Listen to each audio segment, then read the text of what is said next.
Lieutenant Commander Jake Morrison pressed his face against the cold glass of the observation window and watched the new group of students arrive at the Galactic Defense Academy. The massive transport ships landed one after another on the silver platform below him.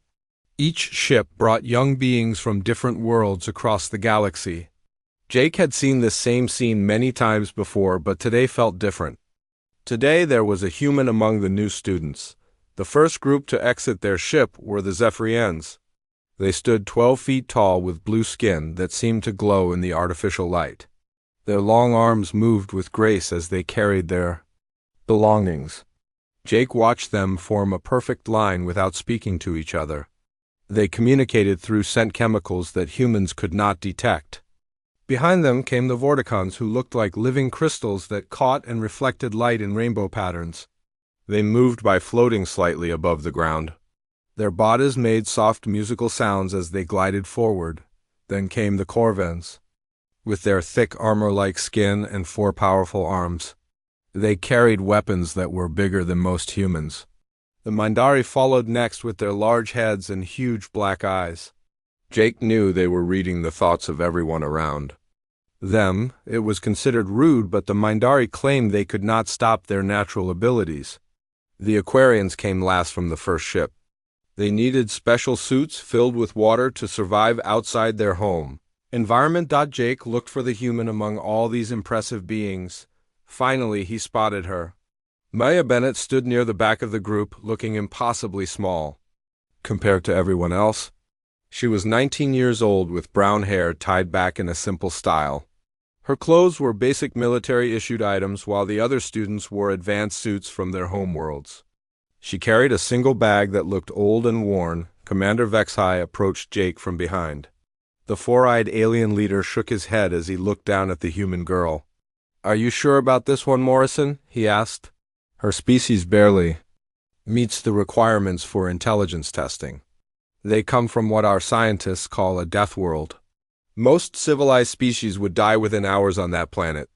Jake pulled out his electronic tablet and showed Maya's information to the commander. She survived wilderness training in the mountains of Earth. Her home planet has extreme weather and dangerous animals. The psychological tests show she can handle stress better than most species. Her physical scores are low, but her mind is strong. The commander made a sound that meant disagreement in his language. "Look at her, Morrison. She has no natural weapons, no armor plating, no special organs for fighting. She cannot even communicate without making sounds with her mouth. The other students will destroy her in training." Jake continued watching Maya as she followed the group toward the academy buildings. She moved differently than the others. While they walked with the confidence of species that had evolved on safe worlds, Maya moved like something that had learned to survive by being careful. Her eyes never stopped scanning the area around her. She noticed things that the others missed. When a small maintenance robot crossed their path, all the other students ignored it. Maya watched it until it disappeared around a corner. During the first week of classes, Jake's fears about Maya proved correct. She struggled with basic exercises that came naturally to other species. The gravity manipulation class was especially hard for her. While Zephyrians could change their body weight at will and Vorticons could float through the air, Maya could barely lift small objects using the Academy's technology. She would concentrate until sweat covered her forehead, but still failed to move items that others handled easily. The energy shield training was worse. Each student was supposed to create a protective barrier around themselves using their natural abilities. The Corvan's thick skin absorbed energy attacks without effort. The Mindari could predict attacks before they happened and avoid them. Maya's species had no natural defenses. She had to rely entirely on the Academy's equipment, which felt foreign and uncomfortable to her. The other students began to notice Maya's struggles. During meal times, she sat alone while the different species gathered in their natural groups. The Zephyrians shared chemical messages that made them laugh in harmony. The Vorticons created light patterns that told stories about their homeworld. The Corvans compared battle scars and weapons. Maya ate her simple human food in silence while listening to conversations in languages she barely understood. Her roommate was a gentle Aquarian named Zilana. The water-breathing alien tried to be kind to Maya, but their differences made friendship difficult. Zilana communicated through water vibrations that Maya could not feel. Maya spoke with sound waves that hurt Zilana's sensitive hearing organs. They worked out a system of written messages, but it was slow and awkward. One night, Zilana noticed that Maya made strange sounds while sleeping. They were not quite growls, but something that made Zilana's survival instincts activate. She told her friends that Maya seemed to dream about hunting. The water around Zilana would vibrate with fear when Maya had these dreams. Other students began to avoid Maya not just because she was different, but because something about her felt dangerous. The combat training classes were the worst for Maya. Captain Nextar was a large reptilian who enjoyed showing off the weaknesses of different species. He would make Maya fight against students who were twice her size and had natural weapons. "Watch how the Deathworlder moves," he would announce to the class. "No claws, no armor, no poison, no special abilities." Evolution clearly made a mistake with this species. Maya would get knocked down repeatedly, but she always got back up. The other students expected her to quit after the first few defeats. Instead, she seemed to get more determined. When Corvan students hit her with their powerful arms, she would study how they moved and try to find weaknesses. When Mindari students predicted her attacks, she would change her fighting style to become less predictable. After each training session, Maya would stay late to practice alone. She would run extra laps around the academy while other students rested. She studied videos of different species fighting and took notes about their strengths and weaknesses. She practiced with broken equipment that other students had thrown away. While others slept in comfortable beds, Maya would be found in the training rooms working on her combat skills. Jake watched all of this from his office window. He saw Maya struggle day after day while the other students advanced quickly through their training. He wondered if he had made a mistake by accepting a human into the academy. But something about Maya's determination reminded him of stories he had heard about her species. Humans had survived on a world that tried to kill them every day. Maybe that experience had taught them something that other species had never learned. 3 months passed at the Galactic Defense Academy, and Maya Bennett had become the joke that everyone expected.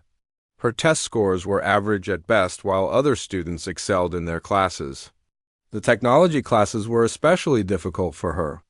While Vortukans could interface directly with computer systems using their crystalline bodies, Maya had to use slow manual controls. The Mindari could access data by touching information storage devices with their minds. Maya had to read everything the old-fashioned way. Her social integration was even worse than her academic performance. The different species had formed their natural groups based on similar biology and culture. The Zephyrians spent their free time sharing chemical communications that created group bonding. The Aquarians gathered in the water recreation areas to swim and communicate through vibrations. The Corvans practiced combat techniques that their species had used for thousands of years. Maya had no group to join because she was the only human. At the academy, Captain Nextar took special pleasure in making Maya look foolish during combat training. The large reptilian instructor would pair her with opponents he knew she could not defeat. "Today we will observe how the Deathworlder handles a real challenge," he would announce to the class. Then he would watch Maya get thrown around by students who were twice her size and had natural advantages she could never match. During one particularly brutal session, Maya faced a Corvan student named Toranix. The four-armed warrior was considered one of the best fighters in their year. His thick armor-like skin could deflect most attacks, and his multiple arms allowed him to strike from several directions at once. Maya tried to use her speed to avoid his attacks, but he was too experienced. Within minutes she was on the ground with bruises covering her arms and legs. "Perhaps the human should consider a different career path," Captain Nextar said, as Maya struggled to stand up. "Military service requires certain physical capabilities that her species clearly lacks." The other students laughed at the joke while Maya wiped blood from her nose. She looked directly at the instructor and said, "I am not finished yet, sir." This made the class laugh even harder, but Maya refused to quit despite everyone expecting her to leave. While other students slept in their comfortable rooms, she would run endless circles around the academy's outer perimeter. The track was designed for species with different physical abilities, so it had obstacles that challenged everyone. Maya would run the course over and over until her legs could barely carry her. Then she would run it again. She spent her free time studying combat recordings from dozens of different species. The Academy's library had thousands of hours of footage showing how different aliens fought. Maya watched Zephyrian flowing combat that used their flexible bodies. She studied Corvan power techniques that relied on their superior strength. She analyzed Mindari mental warfare that attacked opponents' minds instead of their bodies. Most students only studied the fighting styles of their own species. Maya studied them all. The Academy's equipment storage area became Maya's second home. Other students would throw away practice weapons and armor that had minor damage. Maya would collect these discarded items and repair them using basic tools. She learned to fix energy weapons by taking them apart and putting them back together. She modified armor pieces to fit her smaller human body. The maintenance staff began to recognize her as the strange student who could make broken things work again. Her persistence began to show results in unexpected ways. During a survival exercise on the Academy's training moon, Maya's team was left without proper equipment due to what the instructors called a technical malfunction. In reality, it was a test to see how students would react to emergency situations. Maya's teammates included Zelana the Aquarian, Tornix the Corvan, and a Mindari named Kephal. When they realized their emergency supplies were missing, the other students began to panic.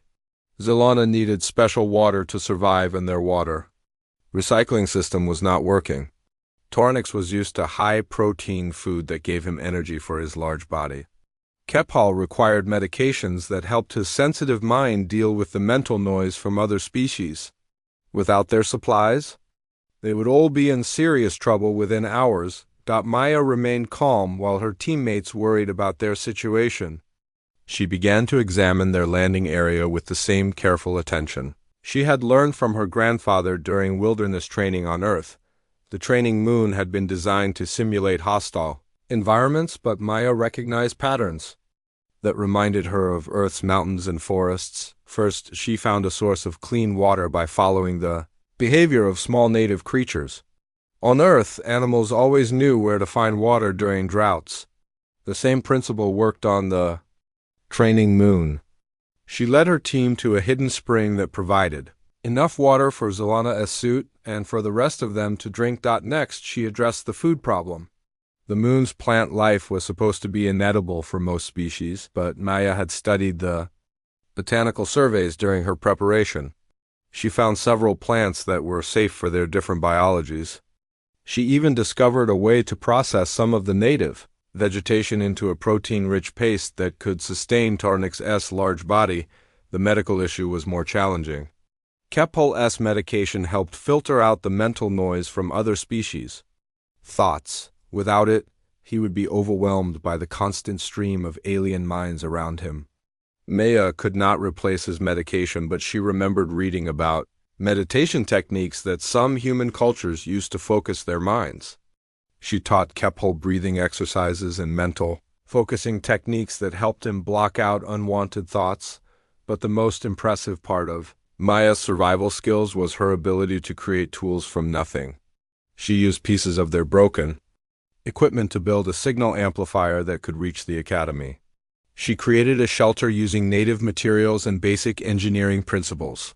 She even managed to start a fire without technological assistance by using friction and dry plant material. "How did you know how to do all of this?" Tornix asked, as Maya demonstrated how to maintain their fire throughout the night. The proud Corvan warrior had never seen anyone create useful items from such basic materials. Maya poked at the fire with a stick she had shaped into a simple tool. "My grandfather taught me when I was young. He said civilization makes people weak and lazy. He believed that survival skills were the most important things a person could learn. He would take me into the mountains for weeks with nothing but basic supplies. He taught me that the wilderness is not trying to kill you. It is trying to teach you how to be strong. When the rescue team arrived to collect the students, they expected to find them hungry and desperate for help. Instead, they discovered Maya's team well organized and comfortable. They had clean water, adequate food, and a warm shelter. The rescue team's leader made notes about Maya's performance, but most instructors dismissed the incident as luck rather than skill. Maya's teammates began to see her differently after the survival exercise. Tornik stopped laughing at her during combat training. Zelana started asking Maya questions about human culture and survival techniques.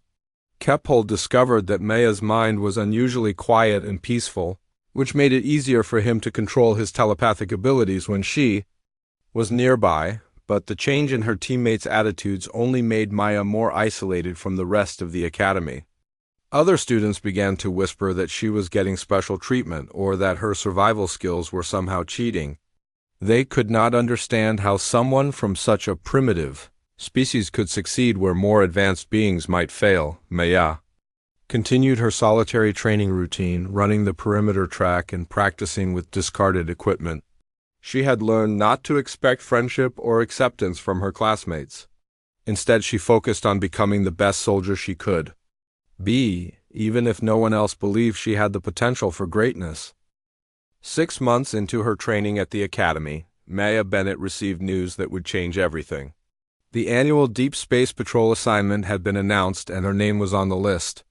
Selected students would join real military ships for practical training under experienced commanders.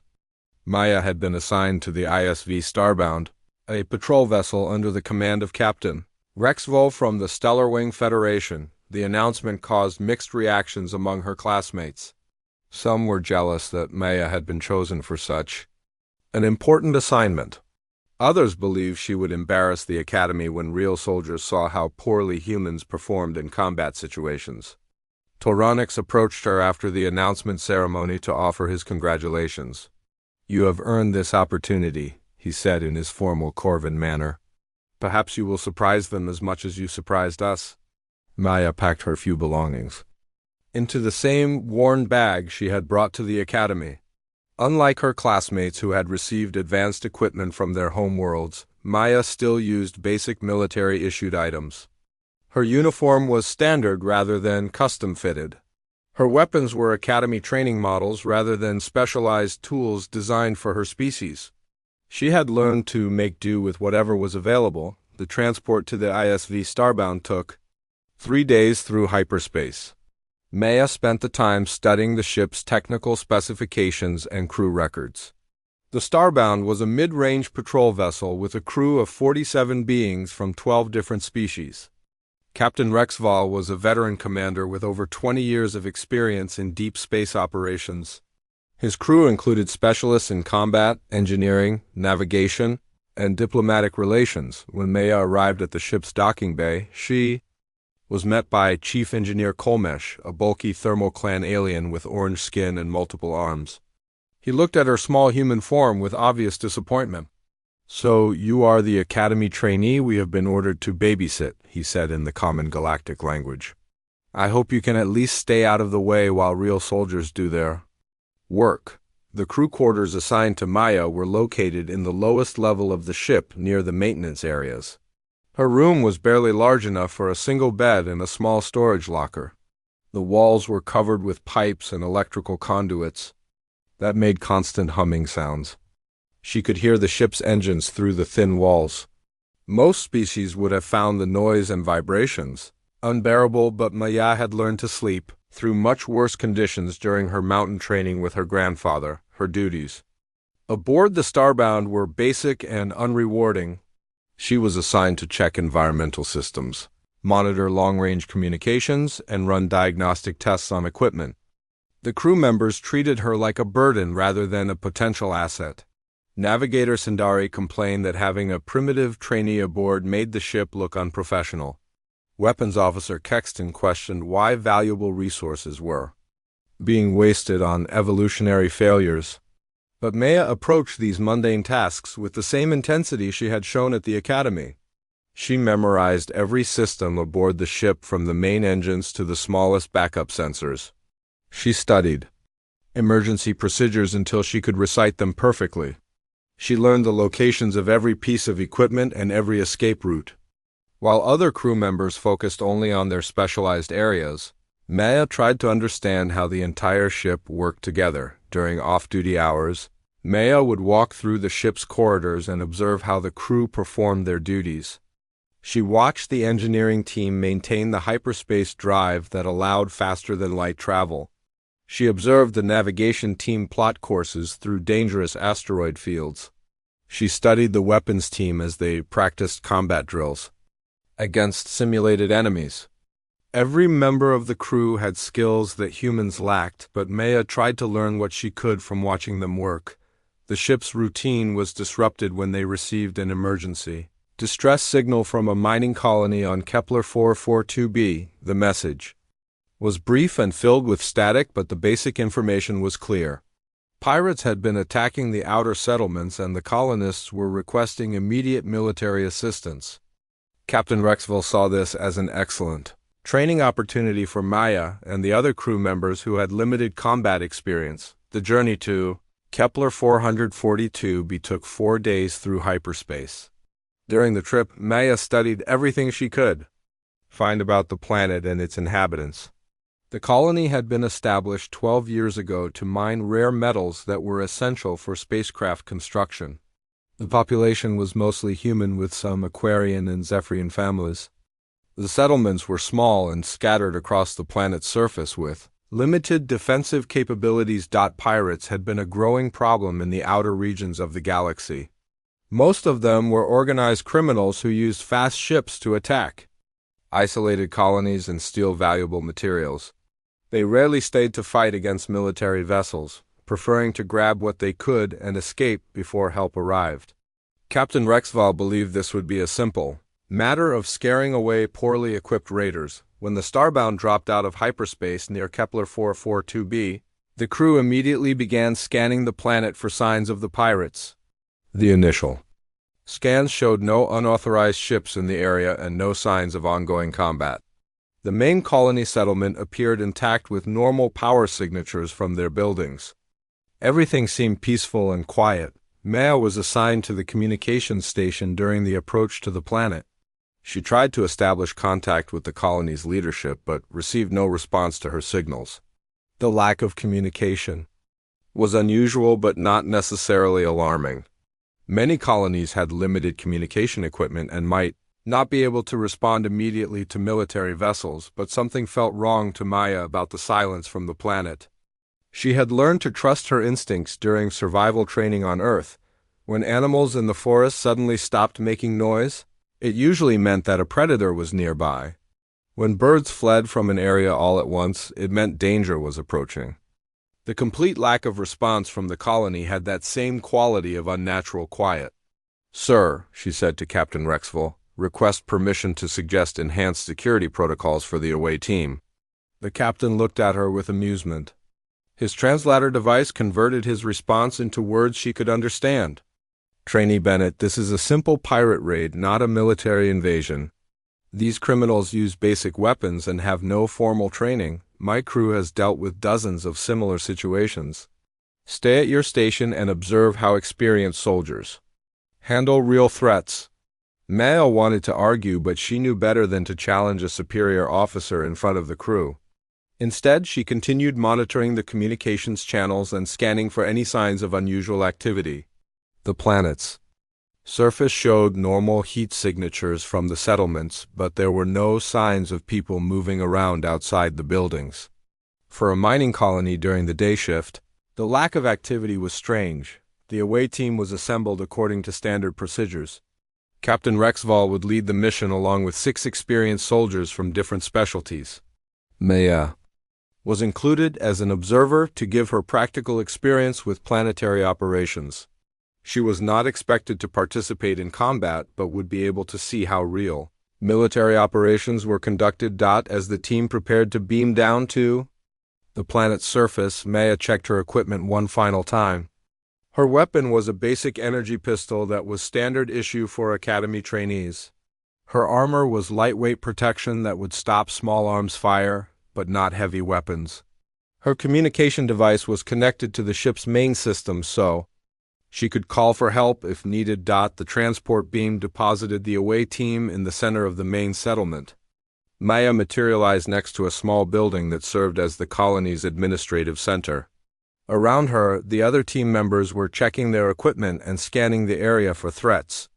The settlement looked completely normal except for the eerie absence of any people. Captain Rexville activated his communication device and began issuing orders to his team. Standard search pattern. These pirates probably rounded up all the colonists and are holding them somewhere for ransom. We find the criminals, neutralize them, and rescue the civilians. Simple and straightforward. But Maya's survival instincts were screaming that nothing about this situation was simple or straightforward. The away team spread out through the colony settlement following Captain Rexville's orders.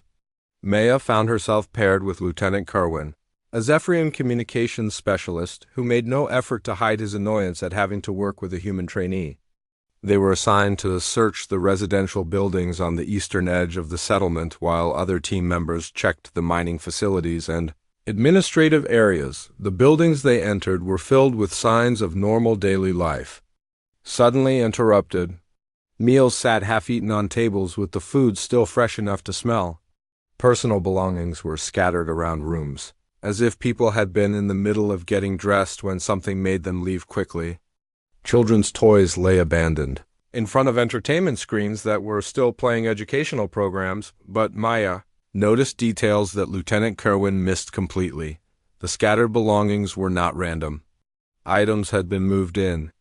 Specific patterns that suggested people had been searching for something or trying to hide valuable objects. The abandoned meals showed different stages of decay, which meant the evacuation had not happened all at once. Some people had left days ago, while others had stayed until much more recently. Most disturbing were the scratch marks Maya found on walls and doorframes.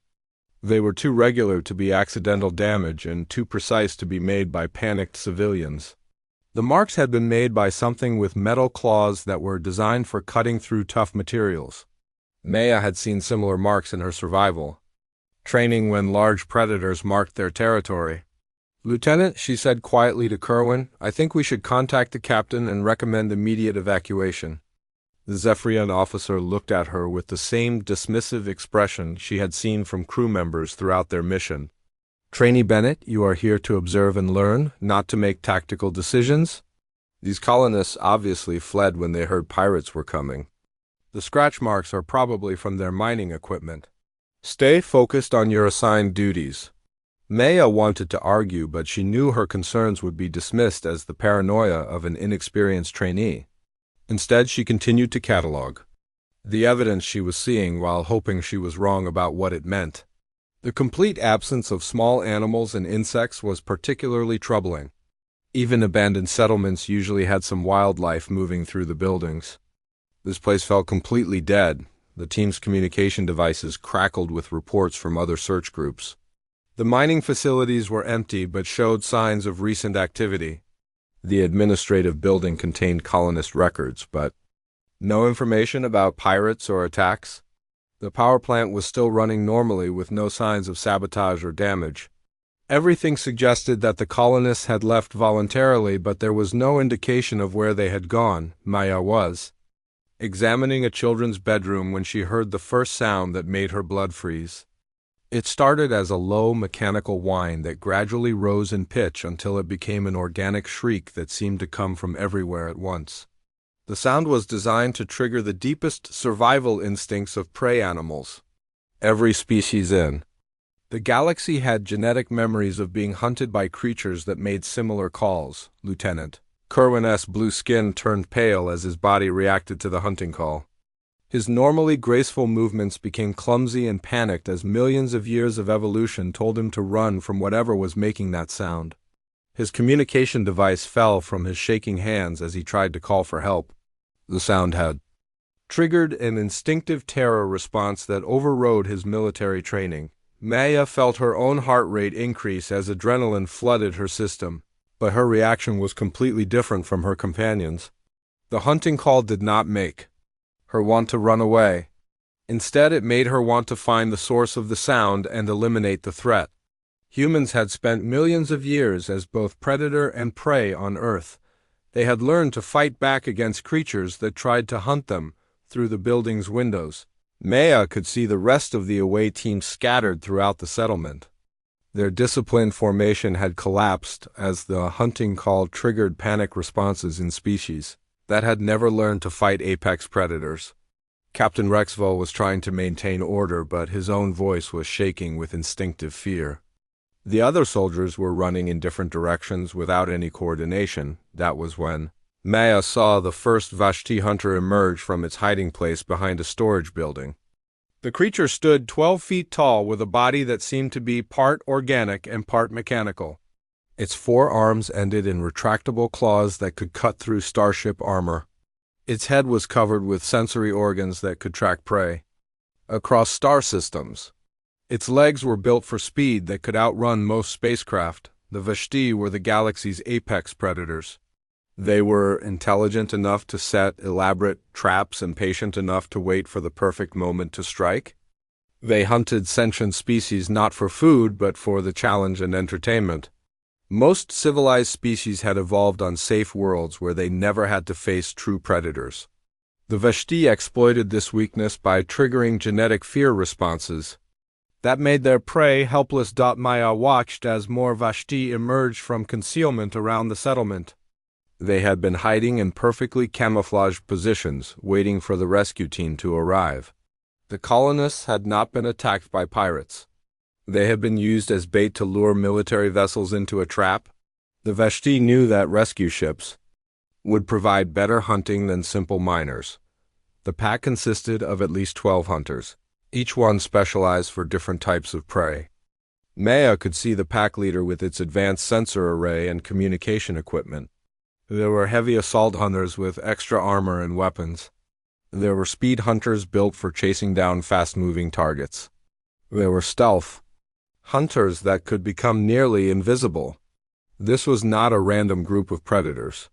This was an organized hunting expedition. Lieutenant Kerwin was cowering behind an overturned table, his military training completely overwhelmed by instinctive terror.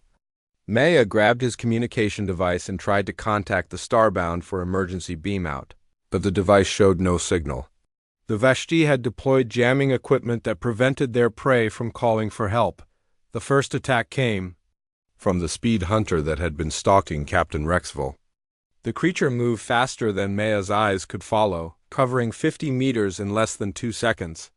Its claws were extended and aimed at the captain's throat. Rexville managed to fire his weapon once before the creature reached him, but the energy bolt had no effect on the Vashti's adaptive armor. Maya watched the captain disappear in a blur of motion as the creature carried him away from the settlement. She could hear his screams getting fainter as the hunter took him to whatever location the pack used for their entertainment. The other soldiers were being systematically hunted down by creatures that had perfected the art of killing for sport. But Maya was not running like the others. She was studying the hunters' movements and looking for weaknesses in their tactics. The Vashti were used to prey that fled in panic or froze in terror.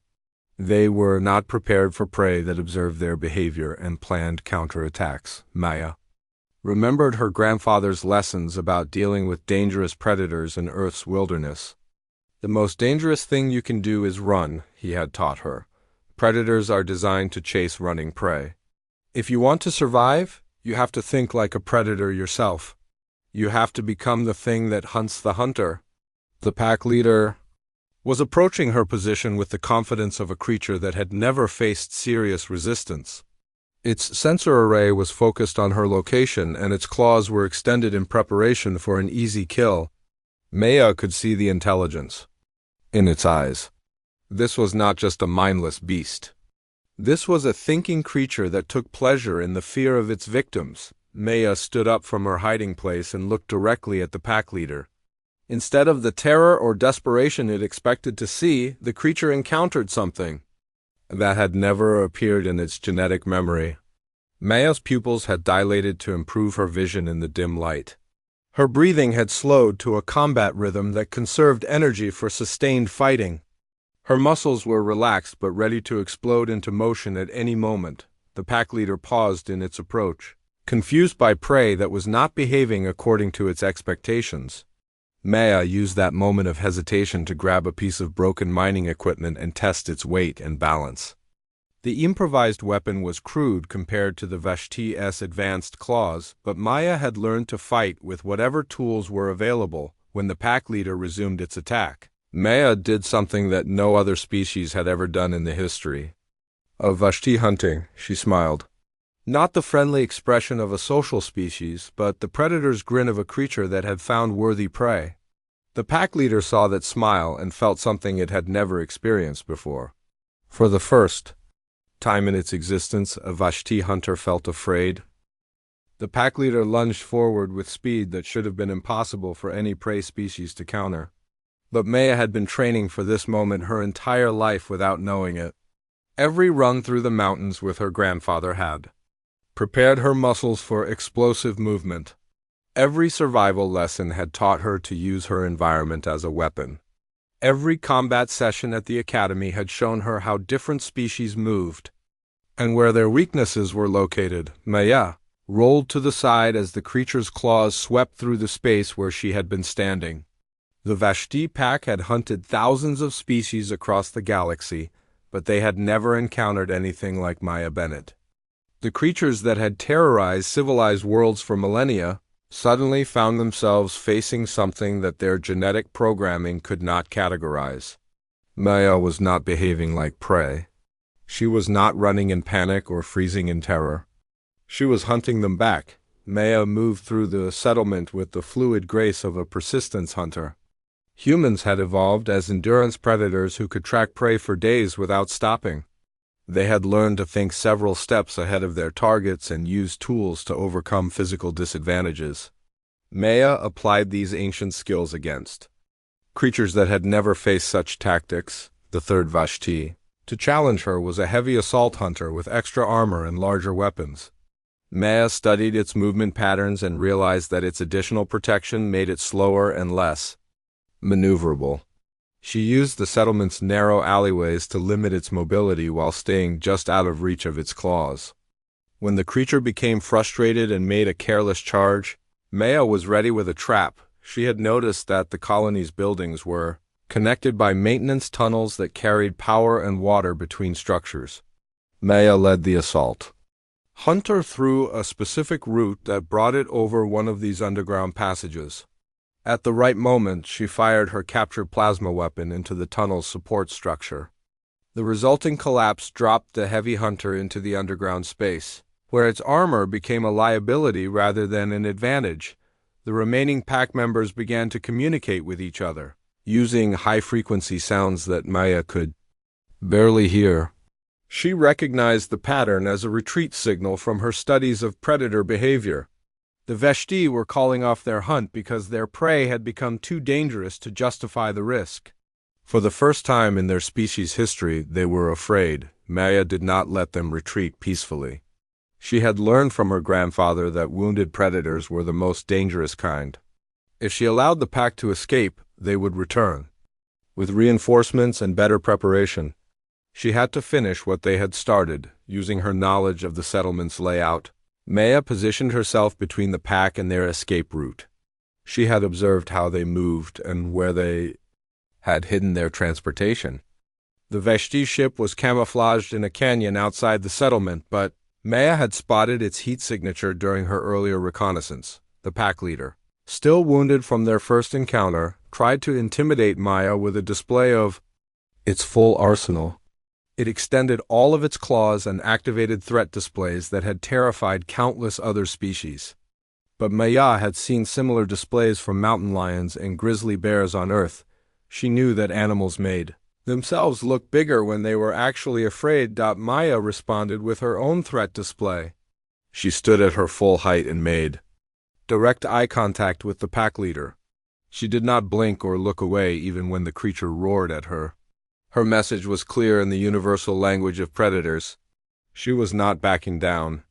She was not running away. If they wanted to leave, they would have to go through her. The psychological effect on the Vashti pack was devastating. These creatures had built their entire identity around being the galaxy's ultimate hunters. They had terrorized civilized species who had forgotten how to fight back. But Maya represented something they had never encountered. She was prey that refused to accept its place in the food chain. One by one, the pack members began to retreat toward their hidden ship. They moved carefully, keeping their weapons ready and their eyes on Maya, but their body language showed submission rather than aggression. The pack leader was the last to leave, backing away while maintaining eye contact until it was out of Maya's sight. Maya did not pursue them beyond the settlement's borders. She had achieved her objective of protecting the area and driving off the threat. But more importantly, she had sent a message that would spread throughout Vashti society. Humans were not easy prey. They were something much more dangerous. When the Starbound security team finally managed to break through the jamming equipment and beam down reinforcements, they found a scene that challenged everything they thought they knew about combat. The settlement was secure with multiple Vashti bodies arranged in defensive positions. Maya was calmly treating the wounds of colonists who had been hiding in underground shelters during the attack. Captain Rexville had been rescued by Maya during the final stages of the battle. The Vashti had kept him alive for entertainment but had not expected their prey to mount a counterattack. Maya had tracked the creatures to their holding area and freed the captain along with several colonists who had been captured earlier. "How did you do this?" Captain Rexville asked as he stared at the evidence of Maya's victory. "These were Vashti hunters. They are supposed to be unstoppable. No single being has ever defeated an entire pack before."